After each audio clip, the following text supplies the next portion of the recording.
Merci Charlotte. Mesdames, Messieurs, bonjour. Un grand bonjour à Grigny.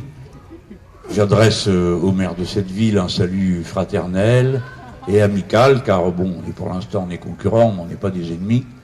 Et chacun expose ses idées. Et ensuite, nous nous retrouverons au coude à coude, j'en suis certain, pour faire face à tout ce qu'il y a à faire face. Je suis venu ici en ami et en frère, pour l'amitié, pas pour la dispute. D'autant que dans l'équipe du maire en question, il y a mon bon camarade Pascal Troadec, qui est un ami de... Je ne vous dis pas combien d'années, puis ça va encore me vieillir. Bon. Et je suis venu apporter un soutien à ce tandem tout à fait remarquable de Charlotte et de Grimaud. Bon, Grimaud, je le découvre, Grimaud Belkacemi. Alors lui, il est mécanicien, son métier. Et elle est prof de fac de droit constitutionnel. Et bon, tous les deux, on ne se connaît pas, donc bonjour. Mais il a bien la tête des insoumis habituels. C'est-à-dire que c'est un caractère de tête dure, et puis il a un bon métier. Hein? Nous, on n'a pas besoin d'avoir des grands mots. Hein? On ne s'appelle pas société civile, comme s'il y avait une société militaire avec laquelle on comptait faire quelque chose. On est juste des gens ordinaires qui ont des métiers, des travaux. Il y a derrière moi les autres candidats, des circonscriptions, ils ont à peu près tous la même bonne tête. Ils font tous ils ont un métier dans la vie. C'est pas facile pour eux, mesdames, messieurs. Je vous demande de bien réfléchir à ça. D'autant que aujourd'hui, quand vous êtes candidat, après vous avez la photo sur l'internet et on vous googlise, et le reste du temps, quand vous allez chercher un emploi ou une chose, tout, on tape et puis il y a votre nom et votre figure. Ils sont courageux de faire ça. Et vraiment, je vous demande de saluer et de respecter leur courage, quel qu'il soit. Et ils font ça pour les autres. Le plus souvent, quand ils ont commencé à être candidats, personne leur a dit « Ah, tu vas voir, tu vas être prince héritier ou princesse, je sais pas moi, Macron, Poutine. Bon, non, c'est juste pour prendre des coups, quoi. Et porter une parole et représenter, porter la parole, avoir l'honneur de porter la parole des gens. Moi, ils se moquent de moi quand ils m'appellent tribun du peuple. Mais mesdames, messieurs, je suis très fier d'être tribun du peuple. Moi, je suis du peuple, j'ai pas envie d'être autre chose. Je veux pas qu'on me dise monseigneur ou je sais pas quoi. Je suis très fier d'être tribun du peuple. Si vous me reconnaissez comme tel, eh ben, je suis très heureux de ça. Alors, bon, Charlotte Girard est une personne très importante dans le dispositif de la France insoumise. C'est une femme modeste. Les femmes sont souvent modestes, je ne sais pas pourquoi, et c'est un grand esprit. Charlotte a coordonné le travail du programme L'Avenir en commun. C'est un travail considérable qui a été fait. Considérable. Parce que on est parti d'un texte qu'on avait déjà, qui était celui de l'élection présidentielle précédente, qui s'appelait L'Humain d'abord. Et on a demandé aux gens ce qu'ils en pensaient. Alors évidemment, quand on dit on a demandé aux gens, tout le monde est d'accord, peut-être bien après, c'est pas tout. Une fois que les gens donnent leur avis, il faut en tenir compte. Et vous vous retrouvez avec 3000, 4000 contributions écrites à lire. Les gens, rappelez-vous de ça. C'est un boulot de romain, hein. Bon, donc, alors il faut savoir organiser des équipes, parce qu'il n'y a pas une personne qui est capable toute seule de lire 4000 documents, et puis donc, ça c'est pas vrai, celui qui vous raconte ça, il vous ment.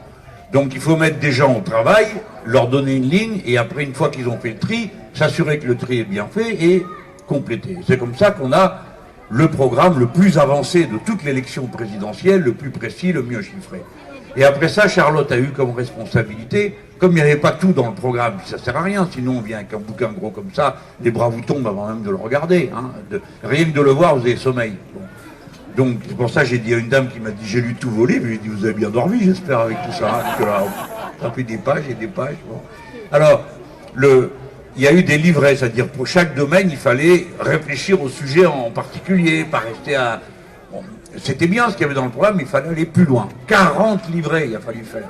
Donc à nouveau, on a tout recommencé, contrôler, surveiller. Et une fois que tout ça a été terminé, qu'on imprimait à mesure, c'est Charlotte qui donnait le tampon pour dire « Ok, c'est bon, et de temps à autre, voir avec Jean-Luc. Hein. Bon, quand ils s'engueulent trop entre eux, voir avec Jean-Luc. Moi, j'ai droit qu'au conflit. Voir avec Jean-Luc si on est d'accord avec ci ou ça, et comme moi, c'est moi le vieux dans la maison, j'ai de la tête, de l'expérience, je me rappelle des choses, je sais sur quoi on s'est engueulé la fois d'avant, et la fois d'avant, et même la fois d'avant. Donc j'ai à peu près une idée de comment on peut trancher les choses. C'est comme ça qu'on travaille en équipe et c'est comme ça qu'on est fort. Et du coup, bon ben moi j'apprenais à mesure qu'on m'envoyait les textes parce que vous autres, les gens, vous m'avez vu, faut avoir la langue bien pendue, mais avant ça, faut remplir la tête, parce que la langue tout seul, ça sert à rien. Donc il a fallu que moi j'absorbe tout le travail qu'ils ont fait. Et je vous dis pas que j'y suis arrivé tout le temps, parce que ça faisait vraiment beaucoup. Mais tout ça, c'est le travail de Charlotte Girard. Et si nous avions gagné, Charlotte aurait eu une responsabilité extrêmement importante dans l'État et dans le système gouvernemental auquel j'avais commencé à penser, puisque comme vous le savez, jusqu'à la fin, personne ne savait qui allait être au deuxième tour. Alors après, ils ont dit des choses à la télé, Mélenchon, il n'a pas accepté de perdre et tout. Bien sûr que non, que j'accepte pas de perdre. J'accepte pas pendant une heure. Et puis après, je fais comme tout le monde, je suis un démocrate et je m'incline devant le suffrage des Français. Mais encore faut-il que je le connaisse, d'accord?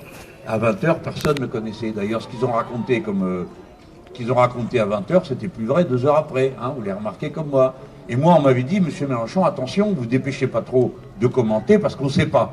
Et TF1 m'avait dit, écoutez, nous, comme on ne sait pas, si ça se trouve, on donnera 3 noms. Donc c'est pour vous dire l'ambiance qui régnait dimanche. Et le fait est qu'à 600 000 voix près, on y était au deuxième tour. Non seulement on y était, ce qui était un exploit, mais surtout on aurait sorti l'autre. L'abominable femme des neiges, là. Bon. Alors, oui, non, mais celle-là, alors on peut dire que vraiment, à quoi elle sert, Mais à quoi elle sert? Alors, 15 jours avant le vote, il n'y en avait pas un qui s'occupait d'elle, Personne. C'était après moi qu'ils en avaient. Alors ils m'ont peint, ils repeints. Alors, j'étais ami de Poutine, et en avant de Poutine par-ci, Poutine par-là, et ainsi de suite. Et maintenant, qui c'est qui l'a invité au château de Versailles? C'est pas moi qui l'ai invité en camping, c'est l'autre qui l'a invité au château de Versailles. Oui, et pour dire quoi, s'il vous plaît? Pour dire quoi? Exactement ce que je disais qu'il fallait dire. À savoir, on parle avec les Russes. On va pas faire la guerre aux Russes, vaut mieux parler que de se faire la guerre. Et deuxièmement, vaut mieux parler franchement des sujets que de tourner autour du pot et de s'amuser à des politiques agressives qui nous emmènent nulle part. Sinon à la guerre. Et la guerre, aucun d'entre nous en veut. Donc c'est ça qu'ils sont en train de faire. Et voilà que j'entends le président de la République dire qu'il croit à une solution démocratique en Syrie. Mais c'est pas exactement ce que je disais. C'est exactement ce que je disais. Et à l'époque, il se foutait de moi en disant « Ah mais monsieur Mélenchon, vous n'y pensez pas, des élections en Syrie, c'est la guerre, tu veux faire quoi d'autre? Parce que qu'est-ce que vous pouvez faire d'autre à part des élections? La guerre, vous la faites déjà et ça mène nulle part. Donc vous voyez bien qu'il n'y a qu'une chose qui reste à faire, c'est des élections. Ou sinon, dites-nous quoi? Vous comptez quoi? Les tuer tous jusqu'au dernier? Qu'il n'y ait plus un seul Syrien en Syrie? C'est ça votre idée? Bien sûr que non. D'ailleurs, c'est impossible. Donc il faut discuter et il vaut mieux organiser des élections que de tuer tout le monde. Voilà. C'est quand même pas très... Il fallait pas être un génie pour trouver une idée pareille. Je la propose pendant la campagne, je dis, nous les Français, on peut proposer ça. Parce qu'on a de l'écoute, enfin on en avait... Voilà. Et la politique de M. Hollande, cette espèce d'escalade invraisemblable en face des Russes, ça nous amène nulle part. C'est d'ailleurs ce qui a été dit aujourd'hui par M. Macron, qu'il fallait sortir de l'escalade. Donc c'est bien moi qui avais raison. Et pourtant, vous vous rappelez comment ils ont fait pendant 2 semaines. Avant le premier tour, boum, boum, boum, tous les jours. Bon. Et après, ils ont recommencé pendant les 2 semaines suivantes sur le thème « Il ne veut pas choisir ». Mais bien sûr que si qu'il a choisi. Jamais, alors on dit, vous avez dit ni M. Macron, ni Mme Le Pen. Jamais de la vie. On n'a jamais dit ça. On n'a dit pas une voix pour Mme Le Pen. Qu'est-ce que vous voulez que je dise de plus précis? Pas une voix pour Mme Le Pen. Qui c'est qui est responsable des résultats électoraux de Mme Le Pen? Eh bien, ceux qui votent pour Mme Le Pen, quand même, non? Donc, la seule consigne que je peux donner, c'est de dire aux gens, écoutez, réfléchissez, votez pas pour elle. C'est pas parce que vous êtes facho, pas parce que vous êtes fâché qu'il faut devenir facho. Voilà, c'est pas parce que vous êtes fâché qu'il faut devenir facho. Vaut mieux voter avec nous. Voilà ce qu'on leur a dit. D'ailleurs, il y en a qui nous ont entendus, qui ont dit « Ah, mais il n'a pas tort, Mélenchon, puisqu'on est d'accord avec lui sur un point, et avec la Charlotte et les autres, il faut passer un coup de balai et dégager tous ces gens-là. Parce que ceux qui ont mis ce pays dans cet état, je ne vois pas pourquoi maintenant ils reviennent faire les malins et nous dire comment ça va s'arranger à l'avenir, en faisant quoi? La même chose que ce qu'ils ont fait jusqu'à présent. C'est ça qu'ils vous annoncent. C'est rien d'autre, les gens. J'espère que vous avez bien compris. Bon. Alors, c'est pour vous dire, voilà le bilan. À 600 000 voix près, là, c'est un autre été que vous auriez passé. Parce que si on l'avait emporté, le SMIC, il augmentait en juillet. Parce que si on l'emportait, à la rentrée, la cantine scolaire était gratuite. Parce que si on l'avait emporté, les minima sociaux, ils augmentaient dès maintenant. Et les minima sociaux, on a besoin qu'ils augmentent. Parce que les gens n'en peuvent plus. Ils n'en peuvent plus. Ils ne savent plus par quel bout attraper la situation. Pour essayer de faire face dignement à leurs obligations de parents, de pères, de mères, on charge avec des familles. Bon, voilà, on ne peut pas se nourrir avec des paroles. Hein. Il faut aussi qu'il y ait la paix, il faut qu'il y ait les moyens de vivre. Et tout ça, c'est possible. Moi, je vous dis depuis le début, quoi, madame? Si vous parlez en même temps que moi, ça ne va pas le faire. La hache, ça augmente de combien? La quoi? La hache. Oui. Eh ben non, mais ça, c'est l'allocation adulte handicapé. C'est marqué dans le programme. Regardez, je m'en rappelle. Je ne peux pas me rappeler de tout, vous avez vu? Vous comprenez ce que c'est la vie d'un candidat comme elle ou comme eux, là? La dame, elle est au premier rang, elle a des bonnes raisons. Hein. Bonne raison, elle a une question. C'est quoi? Oui, j'ai compris, madame, mais attendez, il ne faut pas croire. Mais vous, on me dit, ah, la hache, hein. Alors, combien là-bas la hache? Tu sais ce que c'est, toi, là-bas? Non, tu ne le sais pas. Ben, je te le dis, c'est l'allocation adulte handicapé. Ah, t'as peur, hein? Allez, va, 100 lignes, qu'est-ce que c'est la hache? Bon. Alors, nous, on a dit qu'on ne doit pas avoir de revenus pour les personnes qui soient inférieures à 1000 euros. Bon, c'est-à-dire qu'on passe ça fait une augmentation de 200 euros quand tu es au total maximum de la hache. Hein. Bon. Pourquoi? Il y a des gens qui disent, mais où vous trouvez l'argent? Mais mes amis, c'est très facile de trouver de l'argent dans ce pays, il y en a partout. Mais sauf qu'il est accumulé à un endroit et pas donné aux autres. Alors maintenant, je commence par les mauvaises. J'ai commencé par les bonnes nouvelles. Ça, c'est si on gagne. Si on gagne, voilà ce qui va se passer. Immédiatement, de quoi on s'occupe, nous, d'abord, des gens qui sont en difficulté, les plus en difficulté, puis les autres, et puis les autres, et puis les autres. Bon, on commence par ça. Dans tous les peuples du monde, dans toutes les civilisations du monde, on commence d'abord par s'occuper de ceux qui vont le plus mal, non? C'est quand même ça qu'on fait, d'abord, et puis les plus faibles. Donc on commence par les gamins, et après on regarde les personnes âgées, ceux qui sont en situation de handicap, on s'occupe d'abord d'eux. Et puis après on voit, c'est comme ça. Eh bien, les êtres humains, on n'est pas des fauves, les uns, enfin les fauves, ils se soutiennent entre eux, les fauves, mais pas les êtres humains. Ça, c'est pas normal. Bon. Eh bien, nous, on voit comme ça. Eux, c'est pas comme ça qu'ils voient. La première chose qu'ils font en arrivant, c'est de ramener autour d'eux tout ce qu'ils trouvent de leurs bons copains dans les grandes boîtes.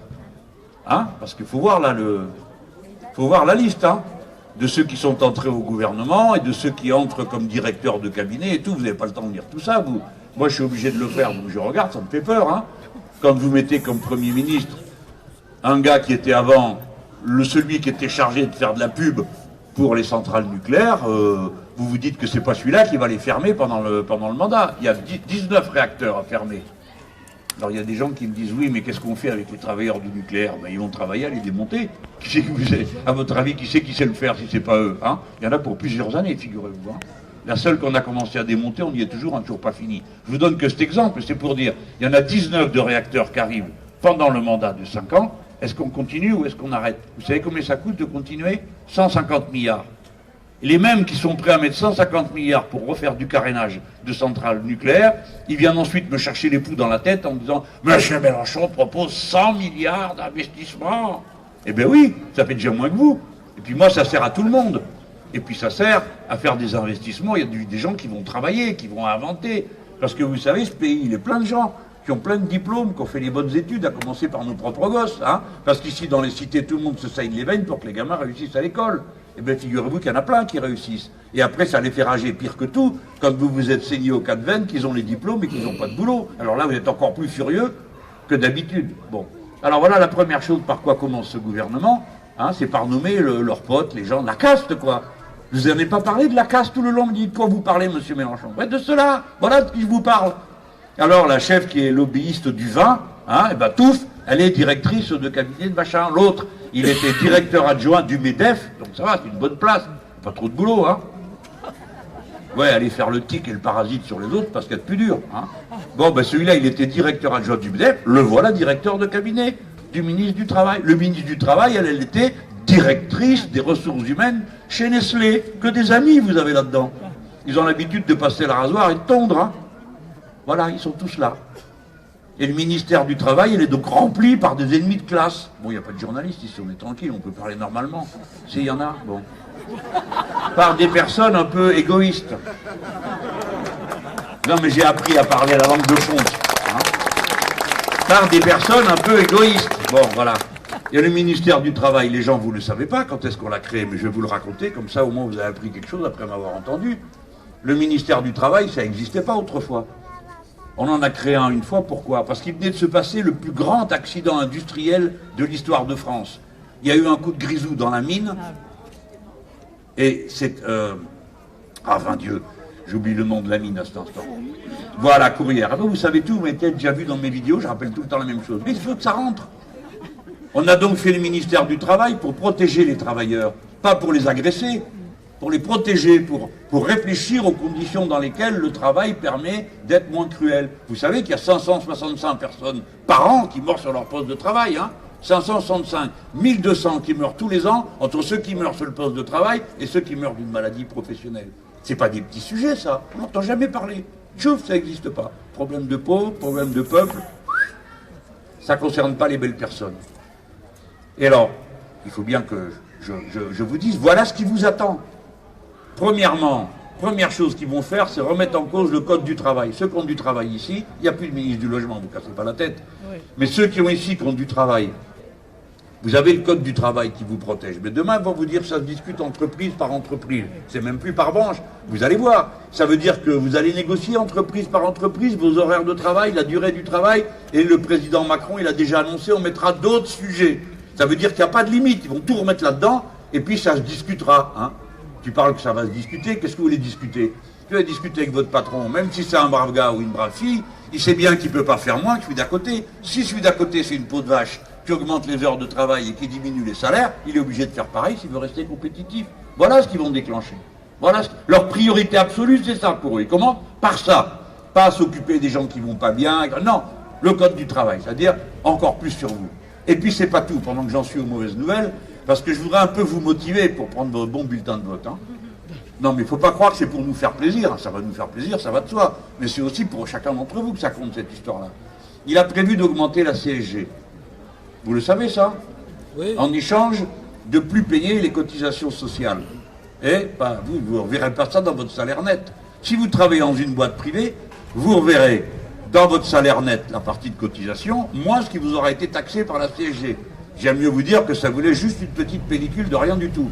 Mais si vous êtes fonctionnaire, ou si vous travaillez dans les collectivités locales, il y en a peut-être par ici, hein, mettez que vous ayez une paye de 1200 €, il y en a qui sont contents avec 1200 €. Hein. Il y en a pour qui c'est une fortune, 1200 € de paye. Bon, et bien cela, ça va leur coûter combien à votre avis? Ben, je vais vous le dire, 250 € par an. Vous avez compris? Et si vous êtes fonctionnaire, comme vous ne payez pas les cotisations sociales, quand même, Bessie, vous payez les 250 € en question. OK? Et comme le point d'indice, il est gelé, voilà pour la paye. Là, je vous parle de choses simples que tout le monde comprend. 250 €. Il va prendre au pouvoir d'achat populaire 20 milliards. Ça coûte plus cher que les 2 points d'augmentation de TVA qu'avait prévu Fillon quand on s'en est débarrassé en route de celui-là. L'autre, il coûte plus cher au peuple que M. Fillon lui-même. C'est de ça dont on parle. Alors, les gens ne sont pas au courant. Ils ne sont pas au courant, ils ne savent pas. Alors, ils ont vu dans le journal, à la télévision, Macron à la plage, Macron au ski, Macron à la piscine, voilà, bon, madame, la cabane de jardin, le chien de Macron, bon. Et c'est une espèce d'amusette, d'amusement. Et pendant que vous faites ça, vous voyez pas le reste. Et le reste, c'est ça, c'est qu'il va vous faire les poches. Et il écrit, mais pas partout. Regardez, on a une élection législative. La majorité parlementaire, c'est elle qui vote les lois. C'est elle qui vote le budget. C'est elle qui vote le budget de la sécurité sociale. C'est pas rien quand même. Rien, pas un débat d'organiser nationalement. Rien, pas un débat. Voilà. Ça sert à rien de me crier dessus. Il n'y a rien qui m'impressionne. Alors, enfin bon, je vous dirai pas quoi. À la maison peut-être, hein. Oui, il rigole lui. Il sait de quoi je parle. Bon. Alors, voilà les amis. Donc on enfume les gens. Et pendant ce temps, les choses graves se mettent en place. Mais quand vous regardez, je vais terminer là-dessus. Je ne vous parle pas de l'école, je ne veux pas vous faire peur. Mais si vous avez un nouveau ministre de l'Éducation nationale, figurez-vous qu'il n'arrive pas là. Il était déjà là avant. Mais vous ne l'aviez pas vu, il était directeur de l'enseignement scolaire. C'est un nom pompeux pour dire que c'était un grand bonze et une face de pierre de ce système. Bon, eh bien cet homme-là, quand il était directeur de l'enseignement scolaire, il a supprimé 80 000 postes. Vous vous figurez qu'il va être maintenant le ministre de l'Éducation nationale pour vous remettre 80 000 postes? Rêvez pas, hein. Il va vous en prendre encore. D'autant que M. Macron a dit qu'il allait enlever 120 000 fonctionnaires. Eh bien si vous trouvez un macroniste par là, tombez-lui sur le dos. Et vous lui dites, oui, très bonne idée, 120 000, c'est des branleurs, ils fichent rien, des parasites et tout. Je suis d'accord avec vous, monsieur, vous avez bien raison. Mais qui c'est que vous enlevez comme fonctionnaire? Demandez-leur qui. Est-ce que ça va être un policier qui va enlever, un instituteur? Tout à l'heure, on parlait déjà qu'on dit qu'il y a un problème. Si une partie des gosses qui sortent de l'école a du mal à lire et à écrire, c'est quand même un problème, non? Comment ça se fait un truc pareil? C'est pas. Alors on me dit la commune aide, ben bravo à la commune, je la félicite. Mais c'est pas une bonne idée de dire que quelqu'un va aider. Il faut que les profs puissent faire leur métier proprement. Et le métier des profs, c'est d'enseigner les enfants. J'ai dit enseigner les enfants. Vous avez compris, vous le comprenez comme moi. Envoyer son gosse à l'école, c'est pas pour en faire, comme ils disent, comme une entreprise, qu'ils aillent au diable, eux, leurs entreprises. Ils ont qu'à y aller en entreprise une fois, ça leur changera d'air. Ils n'y ont pas mis les pieds. Alors quelle est la raison pour laquelle ils veulent gérer les écoles comme les entreprises? Qu'est-ce que c'est cette histoire? On ne met pas nos gosses à l'école pour qu'ils soient des clients ou des producteurs. On met nos gosses à l'école. On met nos gosses à l'école pour qu'ils apprennent de la poésie, de la littérature, des mathématiques, de la musique, du dessin, de la peinture, tout ce qui les transforme en êtres humains, hein? Pas en petites machines à consommer. Donc on veut que nos gosses ils soient respectés, pour ça qu'ils soient bien traités, que les profs puissent faire leur travail de prof, voilà. Alors on ne demande pas de faire du gardiennage aux profs, hein? On ne leur demande pas de faire le travail que les parents ont à faire pour apprendre un certain nombre de choses qu'on est capable d'apprendre à nos enfants. On leur demande de transmettre des savoirs, d'avoir l'intelligence ouverte, de savoir prendre un livre sans le jeter par terre, de lire un texte. Et des fois, quand ils regardent beaucoup d'images, nos enfants. Hein, beaucoup. Il ne faut pas croire qu'ils sont plus bêtes qu'avant. Hein, c'est plutôt le contraire. Bon, mais il faut qu'ils apprennent aussi à regarder les images, à avoir l'esprit critique, à repérer. Et tout ça, on sait l'enseigner, on sait l'expliquer. Et c'est comme ça depuis le début de l'école. On fabrique des têtes, des cerveaux. Voilà. Bon, allez, je vais arrêter avec tout ça. Ils vous disent quoi? Vous avez perdu d'avance. J'ai vu l'autre jour un sondage, il était écrit dessus. Près d'un Français sur deux veut une majorité absolue pour M. Macron. Alors moi, comme je suis un vieux guerrier, j'ai vite fait d'entendre. Comment ça, près d'un Français sur deux? Seulement, vous venez de les lire et déjà, il n'y en a qu'un sur deux qui veut lui voir avoir une majorité. Déjà, pour commencer, je vois pourquoi ils pavoisent. Et après, je vais regarder, parce que les horoscopes, on les regarde tous. Alors je regarde le sondage. Et qu'est-ce qu'ils disent? Près d'un Français sur deux? Ah bah oui, 43%, je m'excuse. Mais regardez bien, les gens, pourquoi je prends cet exemple. C'est juste pour vous faire sourire et vous montrer comment on vous manipule le cerveau. Parce que regardez, il dit près d'un Français sur deux veut qu'il ait une majorité absolue. Vous entendez un Français sur deux, majorité absolue. Moi j'entends quoi? Comme les gens normaux, j'ai regardé. 43%, je pourrais vous dire, moins d'un Français sur deux veut qu'il ait une majorité. Eh bien voilà, c'est la vérité. Moins d'un Français sur deux veut qu'il ait une majorité. Ça veut dire qu'il y en a plus d'un sur deux qui se méfie de lui. C'est ça la vérité. Eh bien ils ont bien raison les gens. Alors là on leur bourre le crâne avec le parler de Versailles et le reste, je suis pas sûr que ça marche, hein. Et quand vous regardez dans le détail, alors là, on en a des surprises. Tout à l'heure, je m'en vais à Évry. Ah, on a une surprise là-bas. L'autre, il est candidat du PS, de En Marche, des Martiens, des Vénusiens. D'accord? Tout le monde. Ancien Premier ministre, actuel député, actuel maire. En avant, la musique et les galons et tout. Résultat, eh ben, il y en a un sur deux qui veut plus de lui. Et oui, de qui il veut? De la nôtre, notre insoumise. Bon. Ben ici c'est pareil, hein. Vous faites comme vous voulez, mais Malek Bouti, peut-être que vous l'avez déjà assez vu, hein. Ou pas assez vu. Non mais bon, c'est un adversaire. Nous on a tendance à respecter nos concurrents et nos adversaires. Mais là où quand même on trouve que ça fait un peu beaucoup, c'est le gars qui va chez l'un, et alors il était socialiste, il va En Marche, il dit allez je viens, les autres c'est des pouilleux, les autres lui disent toi aussi dégage. Ah bon, alors je retourne chez socialiste. Voilà, oh, franchement c'est la honte, non? Vous voulez d'un gars comme ça pour vous représenter? Mais vous vous rendez compte? Vous savez même pas qui il est. Bon, il s'appelle Malek Bouti, mais sinon il est quoi? Il est socialiste, il est pour le PS, il est pour Macron, il est pour qui à la fin? Et il est pour lui, voilà la réponse, c'est tout, il s'en fout du reste. Donc vous méritez peut-être mieux comme député que Georges Olibrius, non? Je le connais, moi, le Malek, depuis longtemps. Franchement, ça va, il a fait son temps. On va pas dire du mal maintenant, pas jeter des pierres. Il a fait son temps. Maintenant, il faut que vous élisiez des gens qui sont dignes de vous. Belkacemi et Girard. Voilà vos deux candidats. Bon, maintenant, vous arrivez au bureau de vote, vous vous rappelez plus, comme moi, à force de voir des noms. Même votre meilleur ami, vous vous rappelez pas. Alors, vous arrivez dans le bureau de vote, vous êtes là, zut, vous avez oublié. Vous cherchez dans votre poche le papier où vous avez marqué les noms, vous avez oublié. Qu'est-ce que vous faites? Vous regardez les bulletins de vote, et aussitôt, qu'est-ce que vous reconnaissez? Le fil. Voilà. Non, mais je vous le dis pour que vous le répétiez aux autres. On reconnaît le fi. Mais je vais vous dire une chose. Justement, on en parlait tout à l'heure avec madame. Dans la vie, c'est comme ça. Des fois, ça ne se passe pas aussi bien qu'on voudrait pour les uns et les autres. Dans notre pays, il y a 2 500 000 personnes qui sont illettrées. C'est beaucoup de monde. Mais vous savez, c'est pas parce qu'on est illettré qu'on ne sait pas. Au contraire, on sait. On a été obligé d'apprendre 2 fois plus que les autres vu qu'on n'arrive pas à lire ou qu'on a du mal. Ça ne veut pas dire qu'on n'a pas de cœur. Ça ne veut pas dire qu'on n'a pas d'intelligence. C'est pas vrai, on a tout. On a tout ça. Mais voilà, on a du mal. On a du mal, ça arrive. Et nous, ça nous importe. Parce que nous, on est le parti des opprimés. On est le mouvement des délaissés, des abandonnés. De tous ceux dont les autres ne s'occupent pas. Et nous, c'est ceux-là d'abord, les nôtres. Hein, et on commence par ceux qui ont le plus besoin, et après on voit à la fin ceux qui ont le moins besoin.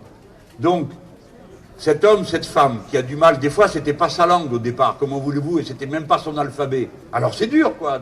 Faut aussi se mettre à la plage, vous y verrez, vous. Si vous alliez dans un pays où on écrit l'écriture arabe, où il faut combien de temps pour arriver à comprendre, hein? Ben voilà, c'est comme, je prends cet exemple, mais je pourrais prendre une autre, hein? L'alphabet cyrillique chez les Russes, ou l'alphabet des Grecs, on comprend rien, et ensuite, ben, sauf le phi, qu'on leur a emprunté. Non, mais c'est pour dire, c'est pour que vous regardiez de manière plus détendue cette question, et si parmi les gens qui m'écoutent, il y a des gens qui sont dans cette situation, il faut qu'ils sachent qu'ils sont respectés ici. Hein, ils sont respectés, ils sont considérés, et on leur dit bienvenue. Donc quand ils arrivent dans le bureau de vote, patatras, pas de problème, toc, tu vois le fil, tu as tout compris, tu sais où est ton bulletin de vote, et personne ne pourra te le voler. Parce que ton bulletin de vote, c'est ta liberté. Ton bulletin de vote, c'est ta grandeur. Quand tu as un bulletin de vote, tu vaux autant qu'un autre. L'autre, il a beau être riche, il a beau être puissant, il a beau savoir tout ce qu'il veut, une fois que l'isoloir est terminé, tu vaux et tu pèses autant que lui. Une voix, une personne, une voix. Un homme, une femme, une voix. On est tous égaux avec ce petit bout de papier de rien du tout.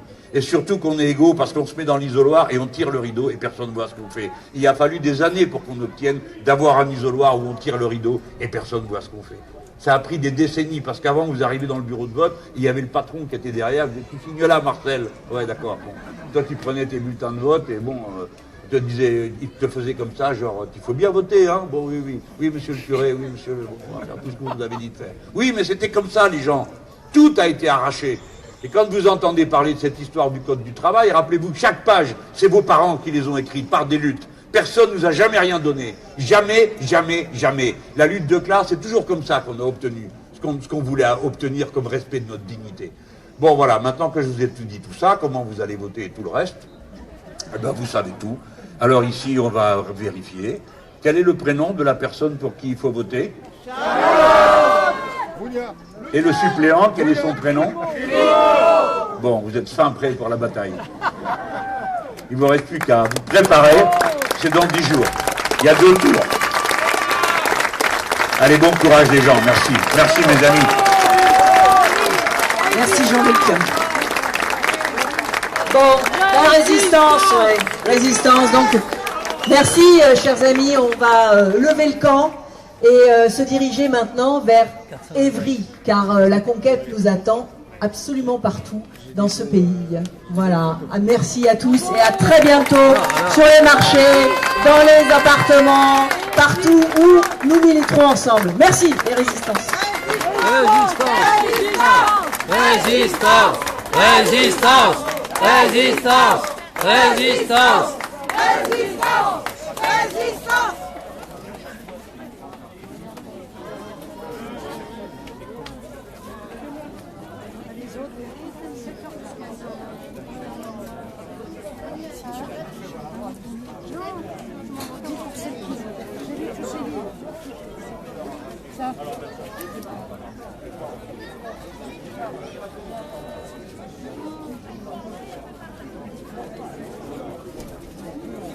J'ai lu tous ces livres et je suis avec lui depuis le début.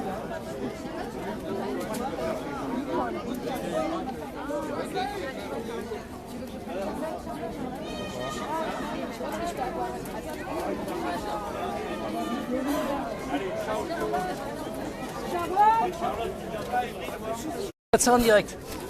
400 personnes en direct j'avais sur Facebook. 400 personnes en direct. J'ai fait ma plus belle vidéo du monde. Celle-là, elle va cartonner. Je crois que j'étais le seul. Je ne sais pas s'il y en avait d'autres. Des vidéos en direct. Bon, il y avait eu les pros, mais...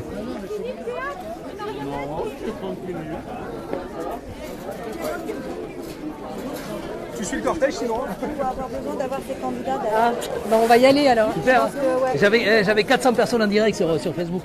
Ah bon 400 direct. 400. Tu l'as fait en direct? J'étais en direct. J'en avais 400 Facebook. C'est pas mal, hein. Ça, c'est bien. Je l'ai sur mon compte, je vais la diffuser chez nous. Tu vas y venir ou non? Ah, moi j'y vais, ouais, bien sûr. Bon, alors, Mais j'y vais à moto, tu sais. T'as pas dit? C'est moi qui suis derrière. Non, derrière Jean-Luc, je suis. tu viens pas en... Je sais même pas où je suis garé. Qu'est-ce que tu fais?